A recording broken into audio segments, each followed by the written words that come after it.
दूसरी बात है, इन्होंने जो अपनी पहली फैक्ट्री स्थापित की भारत में, जब ये आए तो इन्होंने अपनी पहली फैक्ट्री अपनी लगाई थी इन्होंने 1620। कहाँ पर? आपका ट्रैंकोबार में। तो मेरा प्रश्न आपसे रहेगा, भारत में ट्रैंकोबार कहाँ पर स्थित है? ट्रैंकोबार, तो ट्रैंकोबार पड़ता है आपका तमिलनाडु में। फर्स्ट फैक्ट्री याद रखेंगे। लेकिन इनके बारे में और ज्यादा कुछ हमको पढ़ने की आवश्यकता क्यों नहीं है, वो समझिए। जब इन्होंने यहाँ पर आकर देखा, तो मैं इन वर्षों में आपसे जानना चाहूंगा कि अन्य लोग भी यहाँ पर व्यापार के लिए आ चुके थे। कौन कौन लोग थे पहले से 1620 में? सोचिए। तो क्या यहाँ पर पुर्तगाली थे पहले से? यस और नो। डच यहाँ पर थे? यस और नो। आप कहेंगे हाँ जी यहाँ पर थे। अंग्रेज यहाँ पर थे या नहीं थे? और बाद में मैंने बताया था 1664 में, अभी बताया नहीं है, बताएंगे, फ्रांसीसी भी आ गए। तो इन्होंने जब अंग्रेजों और फ्रांसीसियों के युद्ध को देखा आपस में, तो बहुत छोटा सा बिजनेस होता था टेनिस कंपनी का, तो 1745 में ये अपनी सारी कितनी भी फैक्ट्री आती, छोटे छोटे छोटे छोटे जो भी इनके फैक्ट्रीज थी, उन सबको अंग्रेजों को बेच करके यहाँ से चले गए। इनको दिख गया कि हम लोगों के लिए यहाँ पर स्कोप नहीं है, और साथ में वहाँ की जो सरकार थी डेनमार्क की, उसने भी कोई विशेष ध्यान नहीं दिया। लेकिन मूल कारण क्या रहा? यहाँ पर फ्रांसीसी और अंग्रेजों की जो प्रतिद्वंदिता थी, उनकी आपस में जो राइवली चल रही थी, उसको देखते हुए इनको लगा कि हमको कोई स्कोप नहीं मिल पाएगा। इन्होंने क्या कर दिया? याद रखना, कहीं किनारे पर लिखना। डेनिस लोगों ने अपनी कंपनी किसको बेच दी थी? डेनिस लोगों ने अपनी जो कंपनी है वो किसको बेच दी थी? अंग्रेजों को बेच दी थी। आपको पता होना चाहिए, अंग्रेजों को बेच दी।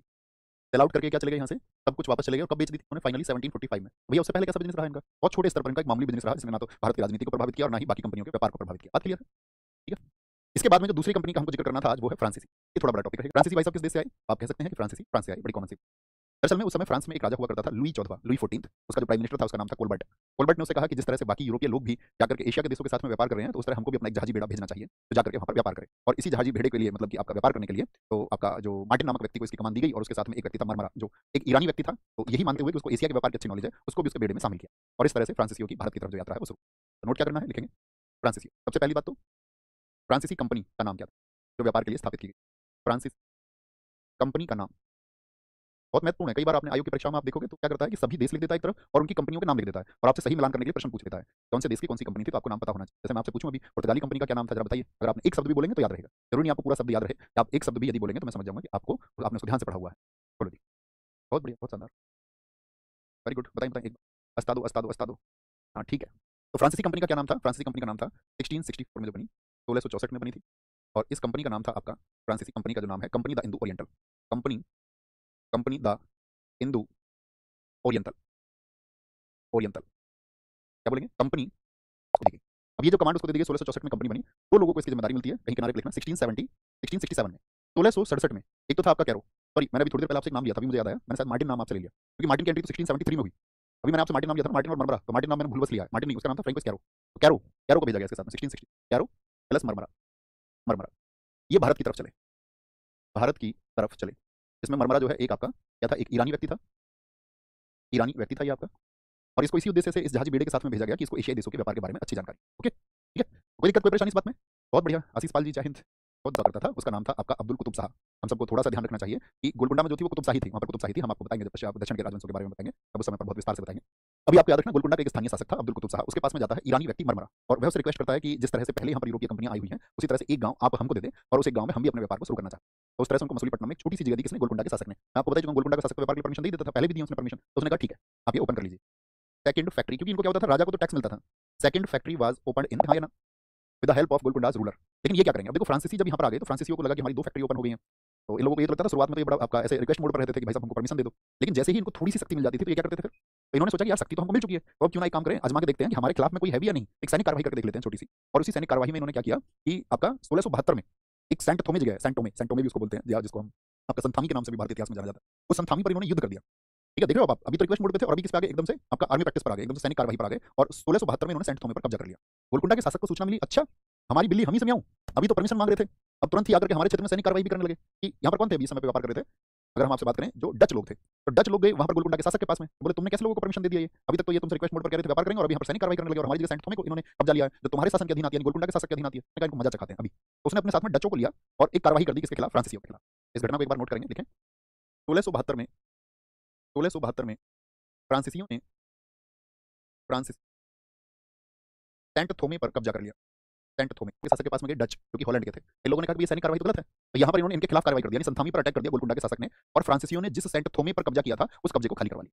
और ये सेंट थोमे किसको दे दिया? ये सेंट थोमे दे दिया उसने डचों को, दे दिया डचों को। याद रख लेना, यहाँ लिख लेना इस बात को कहीं किनारे पर, सेंट थोमे पर, सेंट थोमे पर गोलकुंडा ने कार्यवाही करके, गोलकुंडा ने कार्यवाही करके, कार्यवाही करके, कार्यवाही करके उसे डचों को सौंप दिया, उसे डचों। हुआ कैसे? दरअसल में इस समय जो पांडिचेरी के पास में जो सूबेदार हुआ करता था, उस सूबेदार का नाम था शेर खान लोधी। तो ये शेर खान लोधी से मुलाकात करता है, और वहां पर एक गांव था वालीकुंडपुरम, ये जो पुडुचेरी जो आपका पांडिचेरी बसाया गया, वालीकुंडपुरम गांव पर बसाया गया, तो उसने उस गांव की जागीरदारी उससे ली और रिक्वेस्ट मोड पर ली, क्योंकि वो समझ चुके थे कि भाई अभी टकराने की स्थिति नहीं है, ठीक है, अभी हम फ्रांसीसी उतने मजबूत नहीं हुए हैं, हालांकि वो उतने मजबूत कभी भी नहीं हुए, बस एक समय आएगा 1750 का, इसको आप कल जानोगे, 1750 के टाइम पर फ्रांसीसियों की शक्ति जो है वो चरम पर पहुंचेगी, धीरे धीरे आप जानोगे कैसे पहुंचेगी, अभी तो हम इनका शुरुआती जर्नी जान रहे हैं कि कैसे आए। तो पांडिचेरी की स्थापना की, और यहाँ पर लिख लेना है किनारे पर कहीं पर, क्या बताया मैंने आपको, वालीकोंडपुरम गाँव। कई बार पूछ लिया जाता है कि पांडिचेरी की जो स्थापना हुई थी वो किस गाँव से, वालीकोंडपुरम गाँव, शेर खां, शेर खां लोधी जो क्या था यहाँ पर एक सूबेदार था, स्थानीय सूबेदार से प्राप्त किया, लिख लेना है। और जैसे ही इसने ये गांव इनको दिया, इन्होंने अपना एक किला बनाया था उस समय पे फ्रांसीसियों ने 1674 में, क्योंकि जितने भी आपका व्यापार के लिए लोग आए तो उनको पता था कि भाई भविष्य में हम लोगों को सैनिक कार्रवाइयां करनी है, तो अपने सैनिकों को रखने के लिए या कोई और आक्रमण करे, जैसे अभी डचों ने कर दिया इनके ऊपर या गोलकुंडा के शासक ने कर दिया, तो इनको समझ में आया कि भाई अपना एक फोर्ट भी होना चाहिए, ताकि हम युद्ध के समय पर, आप आगे जानोगे, कल भी आप जानोगे, सेंट डेविड के किले में अंग्रेज घुस जाएंगे आपका खुद को छिपाने के लिए, खुद को बचाने के लिए, और फ्रांसीसी उस किले को घेरे रहेंगे। तो कई बार क्या होता था, किले में लोग खुद को सुरक्षित कर लेते थे, किले के दरवाजे बंद कर लेते थे कि ठीक, आप कार्रवाई तुम करते रहो, ओके। तो क्या बोलेंगे, फ्रैंको मार्टिन ने आपका यहाँ पर पांडिचेरी की स्थापना की, और पांडिचेरी में ही उन्होंने एक किला बनाया था, यहाँ पर एक फोर्ट बनाया था, लिख लेना उसका नाम क्या है, उसका नाम है fort Louis, fort Louis, fort Louis. और आराम से ये लोग अपना बिजनेस चलाते रहे, ठीक है। फिर आगे 1692 में एक कोठी अपनी स्थापित की, 1692 90 से 92 के बीच में की थी, तो दोनों वर्ष लिख लेना, 16 से 90 से 92 में, 1690 से 92 के बीच में चंद्रनगर में फैक्ट्री खोली। चंद्रनगर कहाँ पर स्थित है बताइए, चंद्रनगर में फैक्ट्री खोली, चंद्रनगर में फैक्ट्री खोली, फैक्ट्री खोली, ठीक है। और ये किसकी हेल्प से, शाइस्ता खां। मैंने आपको हिस्ट्री में पढ़ाया था, मेडिवल हिस्ट्री में, शाइस्ता खान कौन था, शाइस्ता खान बताओ कौन है, अभी नाम सुना, क्या बोलेंगे, open day factory in Chandranagar. Chandranagar था आपका वेस्ट बंगाल में, बहुत बढ़िया, आप सब लोगों ने ठीक आंसर किया है, वेस्ट बंगाल में, रिंकू सिमर एकदम सही आंसर है। तो चंद्रनगर वेस्ट बंगाल में इन्होंने क्या एक फैक्ट्री अपनी ओपन की, और यहाँ पर जो ये शाइस्ता खां था, आप सबको पता होना चाहिए, दक्षिण में जो छत्रपति शिवाजी महाराज जी ने आक्रमण कर दिया था शाइस्ता खां पर, तो शाइस्ता खां अपनी जान बचा करके भागा था, जिससे औरंगजेब नाराज हो गया, तो औरंगजेब, मैंने वहां पर आपको बताया था, उसने औरंगजेब ने शाइस्ता खां को दक्षिण से हटा करके कहाँ की सूबेदारी देती थी, तो बंगाल की सूबेदारी देती थी। तो इस समय बंगाल में सूबेदार था आपका शाइस्ता खां। तो शाइस्ता खां के पास में ये गए कि भाई हमको जो है चंद्रनगर में परमिशन चाहिए, तो उन्होंने कहा ठीक है भैया, जैसे बाकी सब लोग टैक्स देते हैं तुम भी देना, तुम भी अपना व्यापार स्थापित करो। तो चंद्रनगर में लोग पहुंच गए वेस्ट बंगाल में, ठीक है। तो इनकी यहाँ पर फैक्ट्री खोली थी। अब यहाँ पर देखना, अंग्रेज चंद्रनगर में, यानी मैंने अंग्रेजों को आप लोगों को बताया कि भैया 1651 में अंग्रेज भी पहुंच गए थे आपका हुबली में, और वहाँ का जो कासिम बाजार था, पटना था, वहाँ पर अंग्रेजों का बहुत अच्छा कंट्रोल हुआ करता था। अब अंग्रेजों को लग रहा था कि यार हमको तो ये यहाँ पर एक नई आफत और देखने को मिल रही है फ्रांसीसी नाम से, तो हमारे तो ये ओपोनेंट हैं। दरअसल में फ्रांसीसी और अंग्रेजों के शुरुआती संबंध अच्छे थे, ठीक है, वो दोनों आपस में कंपनियां ऐसी थी कि आपस में झगड़ा नहीं करना चाहती थी, लेकिन अंग्रेज तो तुम्हें पता बड़े नालायक हैं, और इतने नालायक थे कि उन्होंने देखा कि यार ये फ्रांसीसी भविष्य में हमारे लिए गड़बड़ कर सकते हैं, तो उन्होंने डचों को आगे कर दिया, और डचों को इस बात के लिए उकसाया कि ये तुम्हारे व्यापार को, क्योंकि डचों का भी व्यापार था चंद्रनगर में, तो उन्होंने डचों को पुश किया कि भाई तुम जाकर के डच, तुम इनसे झगड़ा करो। तो डचों को कौन आपका बताएं, अगर मैं पुश कौन कर रहा था, पीछे कौन था, तो अंग्रेज ही थे, उन्होंने उनको आपस में लड़ा दिया अंग्रेजों ने, फूट डालो राज करो की नीति इनकी पहले से ही थी। तो क्या बोलेंगे यहाँ पर 1693 में, 1693 में, 1693 में, अगले ही वर्ष जैसे इनकी फैक्ट्री बनी चंद्रनगर में, तो यहाँ पर एक काम हो गया, डच वर्सेज फ्रांसीसी। लेकिन दरअसल में इसके पीछे कौन था, डचों के पीछे कौन था, लिख लेना चाहे तुम इस बात को भी, अंग्रेज समर्थित थे, डचों को कौन समर्थन दे रहा था, अंग्रेज समर्थन दे रहा था यहाँ पर। तो इन्होंने डचों ने क्या किया, इसमें जो पांडिचेरी था, इन्होंने कहा अच्छा तुम इधर आ रहे हो ना वेस्ट बंगाल में, तो तुम्हारे पांडिचेरी की तरफ हम जाएंगे, तो इन्होंने पांडिचेरी पर कब्जा कर लिया। पांडिचेरी किसका था, आपको कुछ जगह तो एकदम से स्पष्ट पता होनी चाहिए, जैसे मैं कहूँ कि पांडिचेरी भारत के आजाद होने के बाद तक फ्रांसीसियों के नियंत्रण में रहा, और भारत सरकार को एक ऑपरेशन करना पड़ा, 1954 में पुडुचेरी जो है या पांडिचेरी जो है आपका, वो भारत में शामिल हुआ है। तो यहाँ पर भारत सरकार को ऑपरेशन करना पड़ा था। कितने साथी बता सकते हैं भारत सरकार ने किस ऑपरेशन से आपका पांडिचेरी को भारतवर्ष में मिलाया था, 1954, बहुत बढ़िया, बहुत बढ़िया, सही आंसर है, मराठी भाई एकदम सही है। तो पांडिचेरी पर इन्होंने कब्जा कर लिया, और पांडिचेरी पर जो इनका कब्जा हुआ, तो इसके बाद में फिर धीरे धीरे डचों को भी ये समझ में आया कि भाई ये फ्रांसीसी हमारे लिए खतरे का काम नहीं है, इन फ्रांसीसियों का जो आपका राइवलरी है वो अंग्रेजों के साथ में, तो अंग्रेज हमको उकसा रहे हैं। तो डचों को धीरे धीरे समझ में आया, तो डचों ने एक समय के बाद यानी 1697 में अपने इस पांडिचेरी को जो इन्होंने कब्जा रखा था, आपसी समझौते के चलते हुए इसको फ्रांसीसियों को वापस किया। तो यहाँ पर एक ट्रीटी साइन हुई थी, बोलते रिजविक ट्रीटी, उसको लिख लेना। तो 1693 में डच वर्सेज फ्रांसीसी, जिसमें पांडिचेरी पर कब्जा किसका हो गया, डचों का। डचेस कैप्चर्ड द पांडिचेरी इन 1693 हो गया। अब देखो यहाँ पर छोटी सी बात समझनी है हमको कि जब इनके जो संघर्ष हुआ, तो बाकी की तीन जगह दिख रही हैं आप लोग, बाकी की तीन जगह दिख रही हैं, तो इन बाकी की तीन जगह पर आपने देखा होगा कि तीनों के तीनों संघर्ष इनके जो हुए हैं ये अंग्रेजों से हुए हैं, यानी ये वो जगह थी जहां पर अंग्रेजों का नियंत्रण था। तो अब फ्रंट पर कौन कौन आ जाएंगे, एक दूसरे के सामने कौन कौन सी शक्ति आ जाएंगी। तो अब जो आगे वॉर होगा, जैसे एक ईयर है, मैं अगर आपको थोड़ा सा समझाना चाहूँ तो आप समझ भी पाएंगे। एक ईयर है, इसको लिखना अपनी कॉपी पर, 1741, 1741 से पहले तक जो फ्रांसीसी कंपनी थी, जैसे ये यहाँ पर अपनी फैक्ट्री खोल रहे हैं, तो मतलब थोड़ी बहुत सैनिक कार्रवाई करते थे, सिर्फ इनको लेना था अपना व्यापारिक लाभ। 1741 से पहले की बात कर रहा हूँ, पहले 1741 से पहले क्या मतलब था, इनको सिर्फ बिजनेस प्रॉफिट इनको होना चाहिए, बिजनेस एडवांटेज इनको होना चाहिए, आपका जो भी इकोनॉमिकल बेनिफिट्स हैं वो इनको पहुंचने चाहिए। लेकिन 1741 के बाद में इन लोगों ने क्या किया, 1741 के बाद में ये भारत की राजनीति में हस्तक्षेप करने लगे, राजनीति में हस्तक्षेप इन्होंने शुरू, यानी कि जो भारत की इंटरनल पॉलिटिक्स थी उसमें इन लोगों ने क्या किया, इंटरफेरेंस किया, इंटरफेरेंस इन पॉलिटिक्स।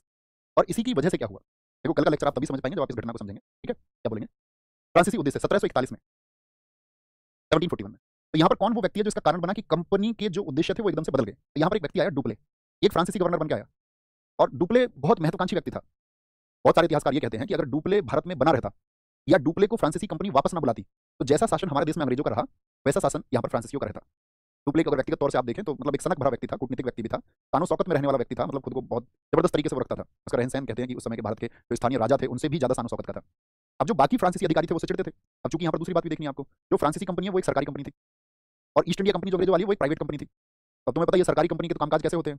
तो जब 1754 तक डुप्ले इनको कामयाब रखता है तो बड़े खुश होते हैं फ्रांसीसी, लेकिन 1754 में जैसे ही छोटी सी हार देखने को मिलती है डुप्ले की, तो वो डुप्ले को वापस बुला लेते हैं।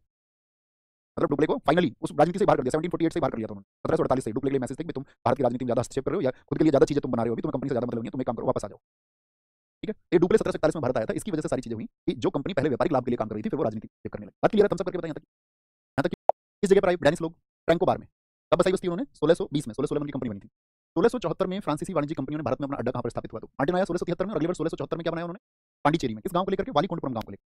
नेक्स्ट है, फ्रांसीसी ईस्ट इंडिया कंपनी ने भारत में सबसे पहले अपना कारखाना कहां स्थापित किया था? कुछ तो बहुत हो गया, तुम कह रहे भैया आज तो 40 मिनट में काम हो गया। देखो थम्स अप करके इस बात को बताओ भैया, जिस दिन 2 घंटे की जरूरत रहेगी तो 2 घंटे अवेलेबल रहेंगे, टॉपिक पर डिपेंड करेगा। जिस दिन 1.5 आवर की जरूरत होगी और जिस दिन 2 घंटे से ज्यादा की भी जरूरत होगी तो भी रहेंगे, है ना? रहना होगा तुमको। ऐसा नहीं कि किसी दिन ऐसा माहौल बना लो आज तो मजे आ गए। स्कूल में नहीं होता था जल्दी छुट्टी हो जाए मजे आ जाते थे। फ्रांसीसी